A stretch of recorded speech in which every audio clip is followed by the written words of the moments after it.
A new book causing a stir today, Obama's Wars by Bob Woodward, who spent almost 2 years talking to more than 100 people behind closed doors. So what happened inside the White House when we weren't there? ABC's Jake Tapper is here tonight. Jake. Diane, the book describes tensions between the White House and the Pentagon and among all the president's men as President Obama struggled to look for a way out of Afghanistan and to protect the country from an ever more terrifying terrorist threat. Bob Woodward's new book, Obama's Wars, depicts a White House consumed by warnings of terrorist threats on U.S. soil and forced to imagine the worst happening. The president told Woodward, according to published reports, "We can absorb a terrorist attack. We'll do everything we can to prevent it, but even a 9/11, even the biggest attack ever, we absorbed it and we are stronger."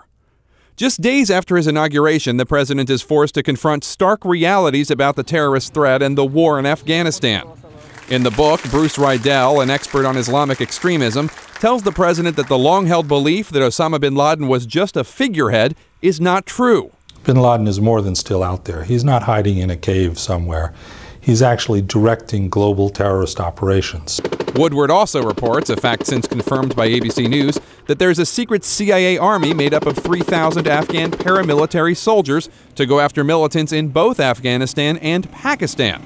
And he describes infighting amongst the Obama team. General David Petraeus calls senior advisor David Axelrod a complete spin doctor. Insults that come out as the president and his aides formulate a new policy for Afghanistan and Pakistan. I think that the review that we've gone through has been comprehensive and extremely useful. Behind the scenes, the president butted heads with military leaders whose only proposals were for more troops and much longer deployments. This needs to be a plan about how we're going to hand it off and get out of Afghanistan, Mr. Obama says. Ultimately, the frustrated president, in an unprecedented move, dictates a detailed 6-page term sheet on his final strategy, instructing the military to send in 30,000 more troops, 10,000 fewer than the Pentagon wanted, and setting July 2011 as a date for when troops would begin to withdraw. "I can't let this be a war without end," the book has the president explaining to Republican Senator Lindsey Graham, "and I can't lose the whole Democratic Party."